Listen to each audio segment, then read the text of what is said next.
lain itu tidak terlalu prinsip, ya kan? Tentang pilkada, sudah pilkada kita serahkanlah kepada ya junior itulah.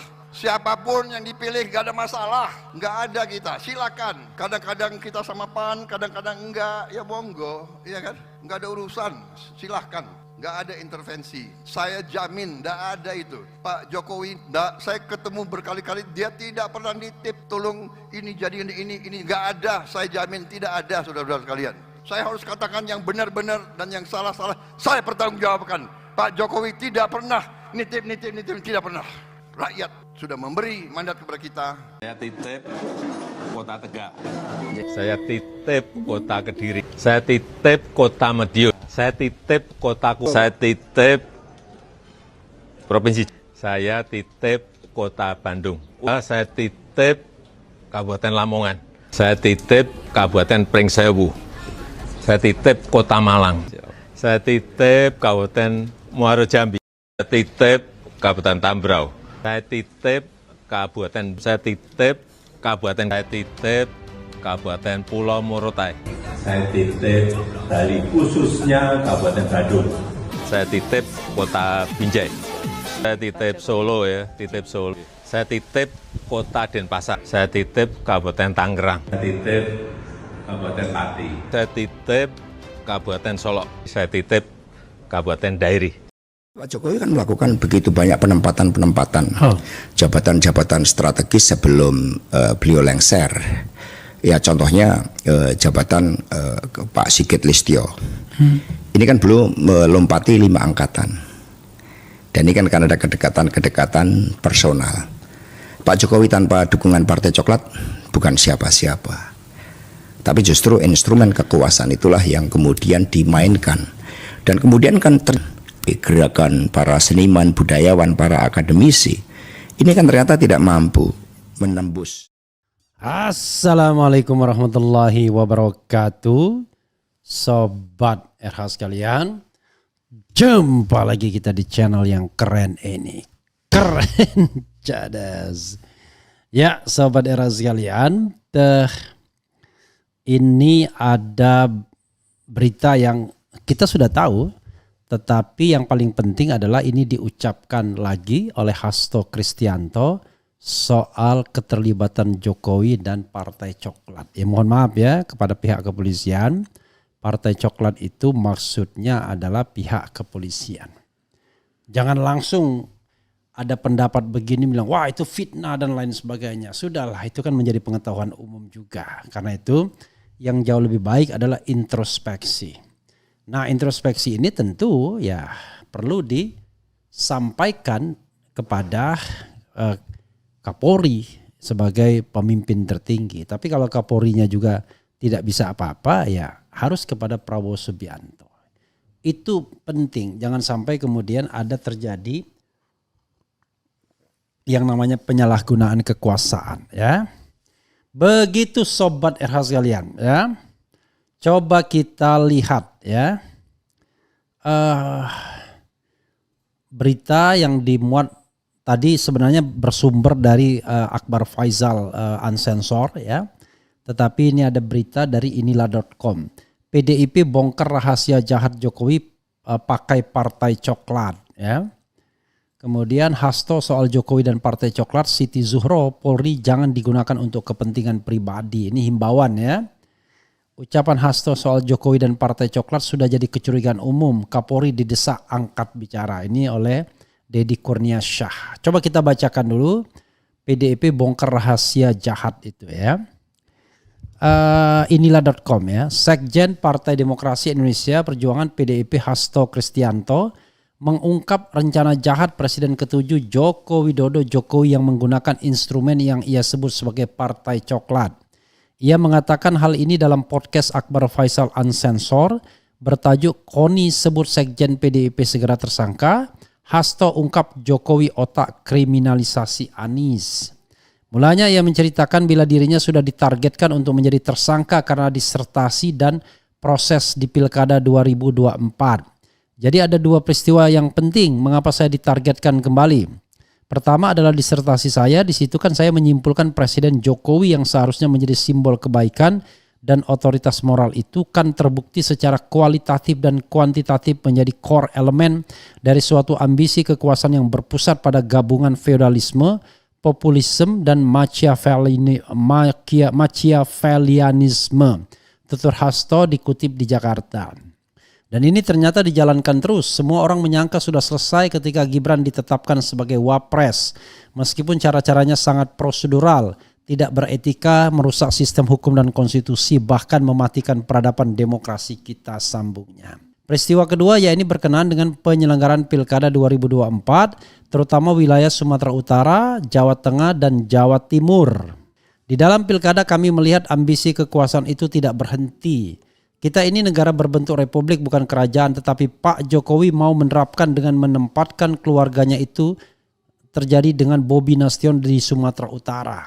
Dan kemudian gerak membatasi lawan-lawan politiknya yang berbeda dan yang seharusnya berkontestasi secara sehat, beber Hasto.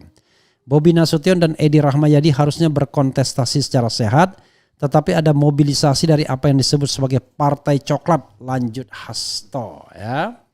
Jadi The Chocolate Party. Ya. Kemudian ia menilai hal ini makin menunjukkan sebuah pengingkaran terhadap bentuk negara republik yang ingin diganti menjadi sistem kerajaan. Dengan menempatkan para hulu balang keluarganya, mereka-mereka yang dianggap dekat mewakili kepentingan politiknya.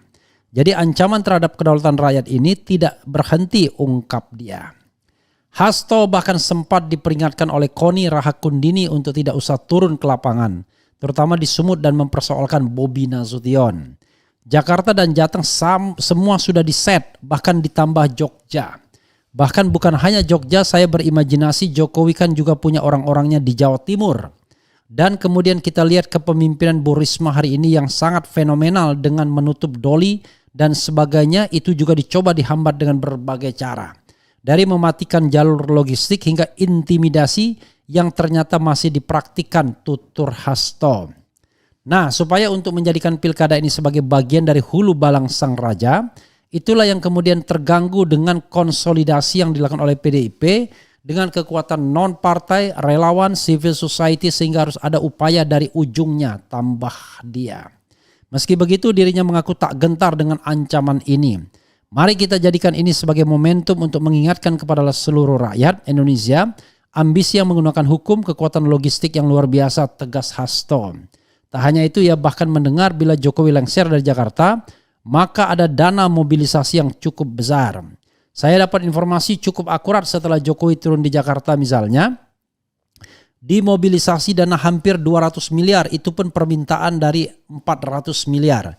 Jadi buat apa pilkada kalau semua sudah disetting dengan cara-cara yang sepertinya demokratis, tetapi dalam suatu skenario yang membungkam kedaulatan rakyat itu, ungkapnya. Oke, saya setuju dengan Hasto ya. Dan saya tidak ingin mengutak-ngatik bagaimana masa lalunya ya. Ketika dia menjadi bagian mesra dari pemerintahan Presiden Jokowi. Tetapi kan saya selalu ingin menilai orang dari posisinya hari ini. Jangan lupakan sejarah, iya, karena itu kita tidak melupakan sejarah. Kalau kita mendukung orang karena ide dan gagasannya hari ini, bukan berarti kemudian kita tidak waspada bahwa dia bisa berubah lagi ketika berkuasa. Makanya ketika bertemu Hasto saya langsung ingatkan, kalau berkuasa mbok ya jangan ngadu-ngaduin orang. Karena terakhir Hasto ngaduin Rocky Gerung ya. Ya mungkin karena dia nggak sadar pada waktu itu bahwa sebenarnya yang jahat itu adalah penguasa yang suka mengkriminalkan orang. Dan dia bagian dari itu. Tapi setelah dia terlempar dari bagian itu, dia kemudian sadar. Ya alhamdulillah ya. Saya tidak mengatakan terlambat atau tidak. Ini kadang-kadang terkait dengan positioning politik, it's okay juga. Tetapi yang paling penting dia mau berubah. Itu yang paling penting Sobat RH sekalian ya. Lalu bagaimana dengan keterlibatan Partai Coklat ini? Ya itu hal yang biasa ya, sudah hal yang merupakan pengetahuan umum sebagaimana dikatakan oleh Deddy Kurniasyah ya, salah seorang pollster. Dia mengatakan ucapan Hasto soal Jokowi dan Partai Coklat sudah jadi kecurigaan umum. Kapolri didesak angkat bicara ya. Coba kita bacakan sedikit ya. Direktur Eksekutif Indonesia Political Opinion IPO, Deddy Kurniasa menilai pernyataan Sekjen PDIP Hasto Kristianto yang berkenaan dengan adanya rencana jahat yang ingin digunakan Presiden ke-7 Joko Widodo dengan melibatkan Partai Coklat bisa saja hanya sebuah kecurigaan biasa. Secara umum apa yang disampaikan Hasto merupakan kecurigaan umum. Hanya saja memang tidak ada yang bisa membuktikan secara konkret, ucap Deddy. Partai Coklat yang Hasto identikan dengan Polri menurut Deddy tentu dapat menjadi pertimbangan bagi Kapolri Jenderal Listio Sigit khususnya untuk mengklarifikasi keterkaitannya dengan Pilkada 2024 dan Jokowi. Enggak, jangan klarifikasi mudah banget. Buktikan. Buktikan gitu ya. Statement Hasto perlu diapresiasi bukan soal ia musuh politik Jokowi, tetapi statement itu potensial menambah buruk kepolisian dan Kapolri. Itulah sebab harus mendapat dukungan publik agar ada proses dan respons supaya ada kepastian, kata dia. Ia menyebut sejak Pilpres lalu memang banyak tuduhan yang mengarah pada keberpihakan Polri terhadap kepentingan keluarga Jokowi. Dan sejauh ini bahkan sejak Pilpres lalu banyak tuduhan yang mengarah pada keberpihakan kepolisian pada kepentingan keluarga Jokowi, ujarnya. Dengan adanya statement Hasto ini menjadi momentum Polri untuk menyanggah. Jika tidak, maka bukan tidak mungkin akan kian besar kelompok yang lebih percaya pada Hasto, ucap Deddy. Itu ya. Kemudian bagaimana dengan Siti Zuhro ya, juga dia mengatakan Hasto soal Partai Coklat ini, Siti Zuhro Polri jangan digunakan untuk kepentingan pribadi. Peneliti ahli utama Badan Riset dan Inovasi Nasional BRIN, Siti Zuhro merespons pernyataan Sekjen PDIP Hasto Kristianto terkait adanya rencana jahat yang ingin digunakan Presiden ke-7 RI Jokowi dengan melibatkan Partai Coklat atau kepolisian dalam gerilya politiknya selama ini. Siti Zuhro menekankan untuk menyongsong Indonesia Emas 2045, institusi negara perlu dibenahi khususnya lembaga-lembaga hukum Indonesia. Menurutnya Polri memang harus melakukan reformasi atau bersih-bersih di internalnya. Polri tidak boleh partisan, memihak satu golongan, kekuatan politik tertentu dan bersikap partisan dan bahkan memberikan dukungan terhadap elit atau golongan tertentu, kata Siti Zuhro. Siti Zuhro menjelaskan tugas pokok dan fungsi Polri memberikan pengayoman dan pelayanan kepada masyarakat, memelihara keamanan dan memastikan penegakan hukum yang adil, transparan dan efektif. Maka itu ia menegaskan dengan tugas pokok dan fungsi seperti itu, maka tidak boleh pihak manapun menggunakan Polri dan sumber daya manusia di Polri untuk kepentingan diri sendiri maupun golongan serta kepentingan kekuatan politik tertentu. Bila itu dilakukan, maka ini melanggar hukum dan bisa dituntut secara hukum karena sudah menyimpangkan fungsi utama institusi Polri ke ranah politik praktis yang hanya menguntungkan diri dan kelompoknya, ucapnya. Ya, konon sebelumnya juga terjadi kepada institusi lain, kejaksaan, BIN dan lain sebagainya, bahkan TNI kadang-kadang digunakan untuk kepentingan politik penguasa. Padahal mereka adalah institusi penegak hukum yang harus berdiri secara independen lepas dari pengaruh kekuasaan. Begitu ya sobat era sekalian.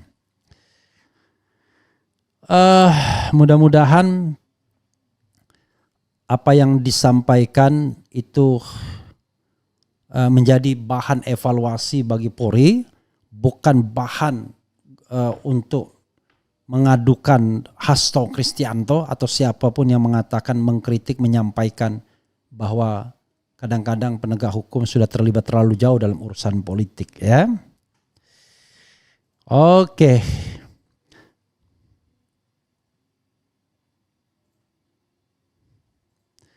Kemudian apa lagi? Saya lebih percaya Hasto. Prabowo mau sampai kapan biarkan Parcok dikendalikan Mulyono? Apa yang ditakuti sih sampai nurut terus sama dia? Kalau diancam masa presiden gak bisa lawan dengan segala kekuatannya? Gak habis fikri. Luar biasa, Eugenia Southwell ya. Mungkin ada yang salah dengan penerapan ideologi oleh penguasa. Si Jokowi itu masih penasaran dengan kekuasaan, makanya tamak dan serakah.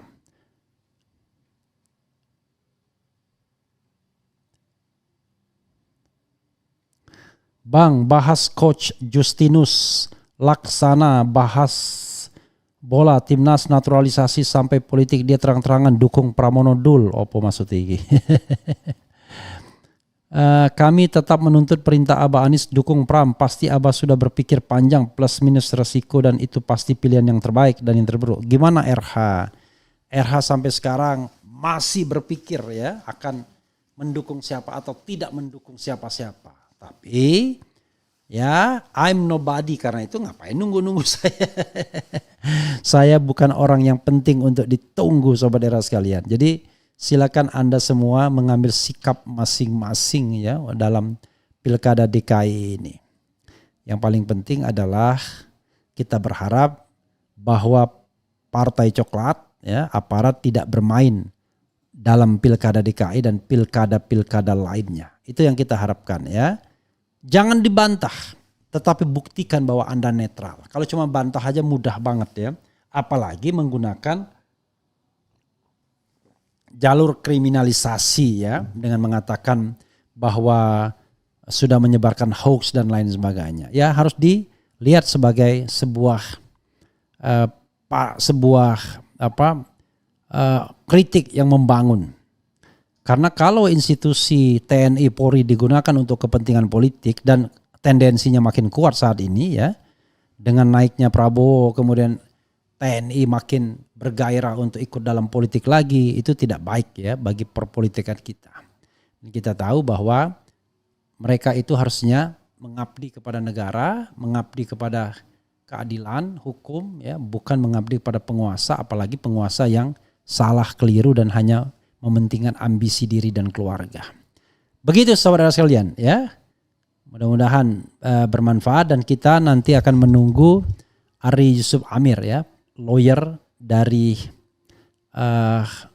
Tom Lembong untuk menyampaikan apa yang sebenarnya terjadi, termasuk bagaimana evaluasi dia terhadap pra-peradilan yang sudah dijalankan dan sebentar lagi akan ada putusan. Itu saja.